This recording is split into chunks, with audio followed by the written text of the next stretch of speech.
What's up, everybody? Welcome back to the Post-Gazette Pirates YouTube channel. Noah Hiles coming to you on Thursday. It's a mailbag day, so it's time to get into some questions. Before I do that, I want to remind everyone to head over to post-gazette.com where you can check out all of my work and the work for all of my talented co-workers. We cover Pittsburgh sports throughout the area, high school, college, and all of the professional teams in town. We also cover all the big news you need to know, from the election that took place this week to other city news and news that unfolds in the surrounding areas of our city. We have you covered there. Get yourself a digital subscription at post-gazette.com and subscribe to this YouTube channel if you don't already at PG Pirates. All right, so Thursday, time to answer some questions. Let's get after it right now. We start with Jake, who says he is truly interested in knowing when the urgency will start with the Pirates. This has been the worst year in recent memory, all things considered, but it seems like there's no real plan to right the ship,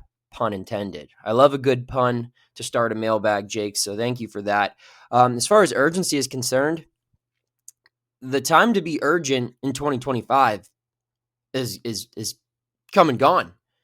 The urgency that this team needed to win in 2025 needed to happen in the offseason, but there was no urgency.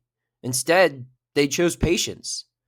They chose to give Derek Shelton one more year to prove himself. They chose to give Jack Sawinski and Henry Davis and Andy Rodriguez and all of these other players within the organization who hadn't been probably worthy of that opportunity. They banked on those guys rather than having some urgency and going out of their comfort zone and making more trades or making an aggressive free agent signing. I mean, they'll say how they tried to do that and how they came close. And that's, I'm sure they were close in a couple of instances, but it didn't get done. And if there was true urgency, those things would have happened. But they weren't urgent. And so now there's no need to have urgency for 2025 because this season's pretty much over. I mean, they're way too out of it to expect to ever be playing meaningful baseball in 2025. They're just too far out of this thing.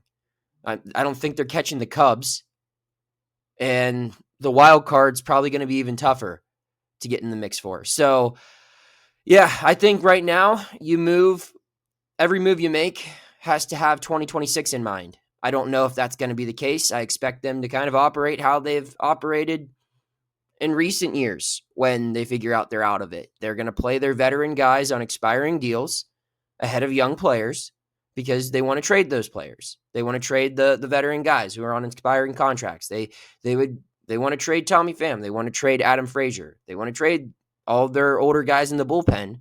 They don't want to just get nothing for those players. Although their deals in the grand scheme of things for baseball aren't that expensive. They're not going to just eat a $4 million deal or even a 1.15 or whatever Frazier signed for. I think it's like 1.5 actually.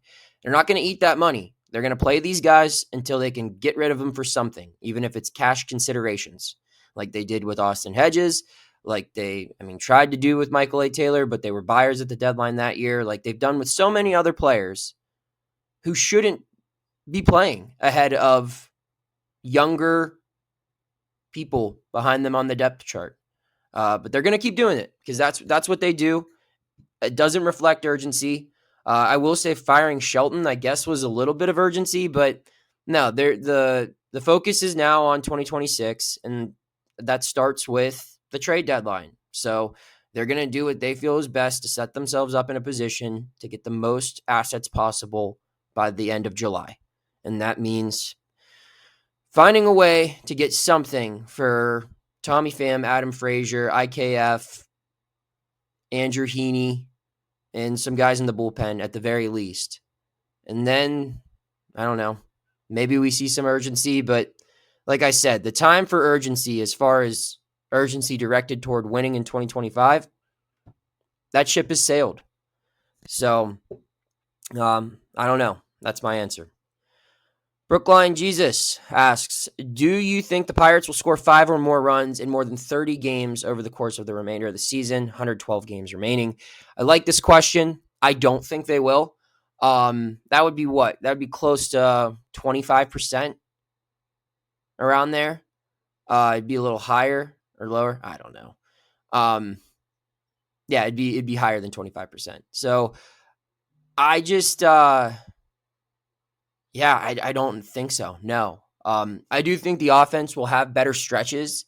Like Reynolds is going to have a really good month at some point. Cruz, I think, is going to get back to what he was doing in April before he kind of cooled down due to injury. I think Gonzalez and Horowitz being in the lineup every day will, it's not going to provide like a huge boost, but it'll make the lineup better. And I think that the majority of their big scoring games are going to come after the deadline when they play other teams who have nothing to play for. When they're running into teams that are also out of postseason contention and they're trotting out pitchers who don't have a ton of big league experience. I think those are some of those games where we could see them have a nice little offensive day here and there. But will they have 30 of those games? I don't think so. Nick asks, has GMBC ever discussed his organization's offensive philosophy? Obviously, there's not enough talent, but there seems to be something wrong systematically to be this bad for this long and have the same issues. K's looking, watching hittable pitches go by, etc., under multiple coaches. I think the best way to describe the Pirates' offensive woes in this regime is there's just not enough of an investment. And that's not just in player payroll. That starts there. Absolutely. Like you need to pay for good players. That's the easiest way to fix this. And B, that's what they should do regardless. They haven't spent enough on that front. But it's not just player payroll. They're not spending enough money in the other areas of the game, especially tied to position players. And it shows. They're not investing enough or haven't been investing enough on the analytics side of the game. They're behind in technology. They're behind in development. They're behind in a lot of ways. I think the best way I could compare it, the best comparison I can make is the Pirates are essentially an underfunded school, right? Their textbooks are outdated. Their learning tools are inferior to other schools in the area. So they don't have the newest smart boards or the laptops or whatever kids are using to help them learn in school these days. The Pirates' equipment is inferior to the other school districts around them. Their teachers are overwhelmed or simply not up for the task that they're facing. I'm not saying that it's necessarily their fault, but I'm saying that there aren't enough people, especially on the hitting side of things, that are able to overcome these obstacles and make an impact. And then finally, in addition to all of those things, you have students, aka the players, that in large need extra instruction, extra attention. They need better technology. They need better scouting reports. They need better information. They need better analytics. They need all of these things, better coaching, better instruction. This is an organization that they're just going to acquire players who need these things. And they don't have them. So that's what explains it. They're underfunded. The players they have acquired aren't doing it. Obviously, they're not that good. But I think that explains a little bit why we've seen so many people come in here and fail. It's because they don't have the resources that set hitters up for success like we've seen at other places, in other places. And this just isn't speculation. This is stuff I've learned from a lot of conversations, they're just behind. It's not necessarily that way on the pitching side either.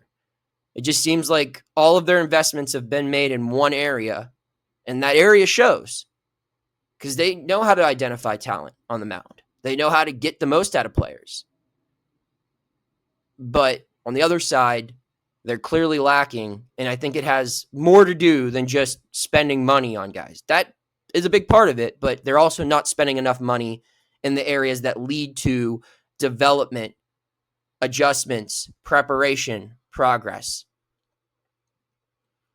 Anthony wants to know, what do you think is the holdup for moving hitters that are performing? Four that come to mind are Konnor Griffin, Termarr Johnson, Mitch, Jebb, and Nick Yorke. All four have been performing well at their respective levels. All right, we'll go through all four of them. I think Konnor Griffin is the only one of these four that absolutely should be promoted at a faster clip. He's a special player. Obviously, you don't want to rush him too much because he still is only 19 years old, but I think he's ready for high A. And I wouldn't be shocked. I don't think he's super unprepared to play in double A, but I would put him in high A first a little bit. But yeah, that's my thoughts on Griffin. They should absolutely push the pace a little bit with him.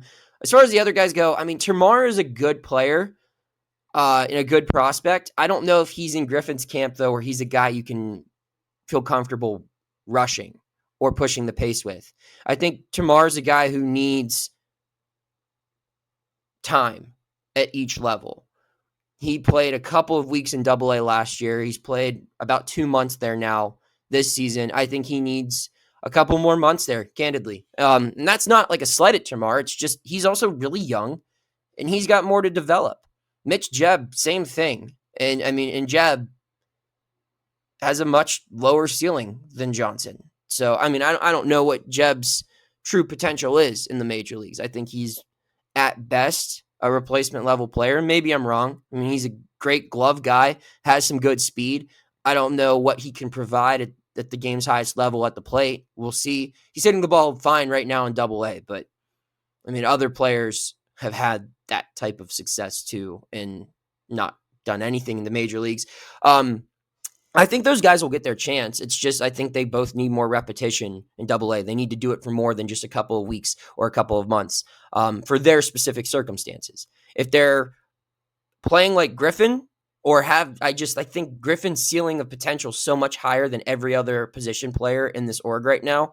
He can be treated differently. But everyone else, especially the younger guys, like Termarr is still super young. I don't know if you necessarily need to rush him just yet. Yorke was the other one.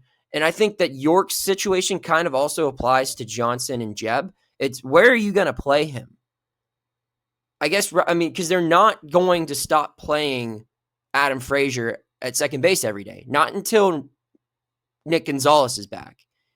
So second base isn't necessarily like a realistic option for Yorke. And, you could play him at third, I guess, but you have options there.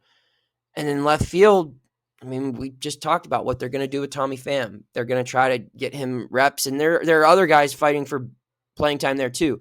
I guess you could replace Yorke, or you could replace Solak with Yorke, but is it really worth bringing Yorke up here right now to play 2 days a week? Because that's what's going to happen if they call him up right now.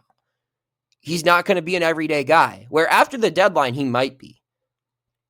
After the deadline, they'll have a little bit more leeway to get him there. And I'm not saying that's right. I'm just saying that that's how I think this organization is operating based off of A, things that look to be pretty obvious, and B, just conversations I've heard. That's just how they operate. So knowing how they operate, I'm not promoting Nick Yorke right now just to come up here and get less playing time. It's better to keep him where he's at, where he can get consistent at bats. And then whenever an opportunity arises where he can get 4 or 5 starts a week, that's when I'm promoting Nick Yorke. Until then, he's staying put, unless he's absolutely tearing the cover off the ball, which I don't think he's done yet. He's been fine. He's been good, but he hasn't been unignorable dominant yet. And that's why I keep him where he's at. And the same thing, like I said, applies to Jebb and Johnson. I mean, where are they going to play? Right now, Nick Gonzalez is playing second base for AAA Indianapolis. And when he's not, it's Nick Yorke or Oliver Piguero. Like the other guys there are one injury away from playing big league baseball. Termarr, he's not that. So you can't take reps away from those players. And again, I don't necessarily agree with this line of thinking. I'm just trying to relay how the Pirates think here. So Termarr will eventually get to AAA. I don't know if Jebb gets there or not this year. Nick Yorke will get into the big leagues. It's just they're going to go at this rate because if they were truly ready, they would be ready. Griffin, on the other hand, I do think is ready. Pete wants to know, do Hayes, Reynolds, and or Bednar get traded, and do you wait until the trade deadline or move them sooner? I'll tell you right now, I don't expect the Pirates to make any huge trades before July, just because, again, this front office is not aggressive. They're not. One, they value their internal players very highly, perhaps too high. And two, they're going to wait until the best possible offer arrives. And sometimes that offer never comes. And I think that's an example of that would be last offseason. I think they intended to do a lot more than what they actually did, but the deals they wanted never really came to fruition. And I think that their lack of aggressiveness plays a factor in that. So you look at the trade deadline, they're going to hold on to their cards until they feel they can get the absolute most value. And in most cases, that means in the final couple of hours before the deadline arrives. So no, I don't expect any early moves. As far as the individuals you listed, I think Bednar probably has the best chance to get traded of the three. I've recently learned that they wanted to trade Bednar earlier. Not this season, but a few years ago. And ownership didn't give them the green light. I don't think that's a problem now. I think if they want to trade David Bednar, all parties will allow that to happen. Probably going to get a lot less for him than what you could have got. So what do you do? I would move Bednar, I guess. I think they'll try to move him. And I think that it just applies to everyone in the bullpen. I think they're going to listen on offers there, especially. But Bednar is obviously an interesting case because he has another year of control. He has the connection to the Pirates org, obviously, two-time All-Star as well. But yeah, I think out of those three names you listed, Bednar has the greatest chance of getting traded. Hayes is an interesting case where I don't know what they could get for him at this point. And knowing how the Pirates value their players, they're not willing to really bite the bullet and accept a loss on an investment. That's why they don't DFA guys who they signed in free agency. That's why they don't give up on stuff like that. They refuse to take a loss financially, and they made a big commitment to Hayes, extending him a couple years back, and they don't want to move him unless they feel like they can get adequate value in return. And I don't think the value that Hayes currently presents with who he is as a player, because of his injury history and because of what he does offensively or lack thereof, I don't think they're going to get the return they'd want. So it'd be tough for him to move. I do think there's still a possibility, though, because maybe a team with already really, really, really good offensive weapons, if they're just looking for an elite defender, then that's their guy. But I think it's a little harder. Reynolds, that's the hardest move out of all three. I'm not opposed to them trading Reynolds. I think there are benefits to them doing it. However, I'm not necessarily sure Cherington has the clearance to make a move of that size right now. Just with his status within the org, I think he's on the hot seat. And I don't know if Bob Nutting would be a fan of a guy like Cherington, who might not be their general manager at the end of the season or this offseason, moving away a key piece to this franchise. Nutting doesn't want to rebuild. That's a move that would feel like they are starting to rebuild. And even if it's not, I don't know if they want that big of an asset being moved by someone who whose future with the org is in question. So those are my thoughts on those three. We're going to take a quick break. When we return, got a couple more questions to answer. But before we do, some words from Greenewalt Roofing. Embrace the laid-back charm of island life. Hey, Pittsburgh. When you think of great roofs, you think Greenewalt Roofing Company. With over 20 years experience, Greenewalt knows your roof is your home's first line of defense. From rain, wind, snow, and ice. That's why Greenewalt Roofing's standard for perfection is so important. You can trust that their team of experienced installers will treat your property like it's their own. When it comes to roof replacements, Greenewalt Roofing is Pittsburgh's only choice. Visit greenewaltroofing.com today or call 412-314-8882 to schedule your free estimate. PA contractor number 36262. Big thanks to Greenewalt Roofing. Let's get back to some questions. Got two more. Dan asks, why didn't Jared Jones get surgery earlier in the season? Because that wasn't what they decided. I think the mentality, and I don't think that that's the wrong mentality to have, is you don't get surgery unless the doctor tells you need surgery. If there are other options, then you take those other options. If it can be avoided, you don't get it. That might be tough for someone who, is just thinking about the betterment of the team and isn't entrenched in the baseball world to understand. It did seem inevitable that this was needed. This was something that needed to happen, but that's the reason. They explored all options, and the fact that there were options other than surgery allowed them to make this decision. You don't get surgery unless it's the main option, and it wasn't. Now it is, and he got it. So it's as simple as that. And that might be hard to understand, I guess, but it's like,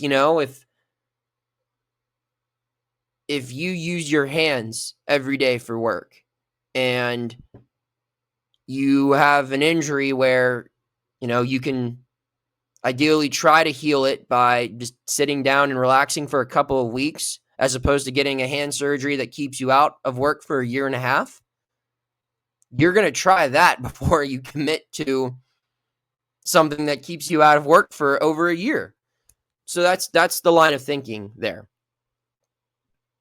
Tony asks, final question here, should Pirates fans be concerned with the arm injuries connected to Pirates' young pitching prospects? Barco, Burrows, Ashcraft, and now Jones.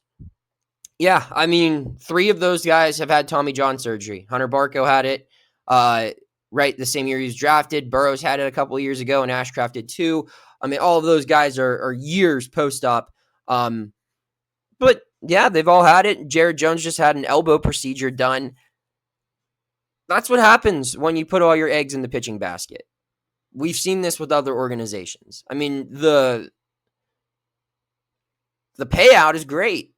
Like, if it works out and guys are healthy, you have the hardest thing to find at a cheap price if you put all of your eggs into developing pitching. But the risk is like what we're seeing with Jared Jones, what we thought we were seeing with Hunter Barco, where he's having this breakout season. He throws a pitch last week in Indy, and he starts shaking his elbow. Thankfully for the Pirates, it's not as serious as it looked. He's already starting a throwing program, and he'll probably be back on the mound within the next month. So, but yeah, I mean, it's a risk. I think the bigger thing is, and I pointed this out in something I wrote recently, is, you build all this depth if you're the Pirates with the intention of eventually having so much of it that you can trade it for bats. But when part of your depth includes 3, now 4 guys with notable arm injuries, their value lessens. I don't want to say it's diminished, but like Jared Jones, from moving forward, his trade value is always going to be lower than what it could have been because of this surgery, because of just this injury. The same thing with Barco, Burrows, and Ashcraft. When you're trading for a pitcher that's already had Tommy John, and they're all under the age of 25, I believe, that's something that you keep in mind when you're acquiring a player, and that lessens their value. That's not to say they can't be valuable here in Pittsburgh, but their trade value is lowered because of that. So That's all I got for this week's mailbag. Big thanks to everyone who submitted questions. I try to get as many people in as I can on a different rotation. So keep sending them in. I appreciate your engagement and your viewership, your readership. As always, I'm Noah Hiles. Check out all of my work at post-gazette.com. Get yourself a digital subscription if you don't have one already. And keep tuning in here to the Post-Gazette Pirates YouTube channel, where we will have you covered every day moving forward.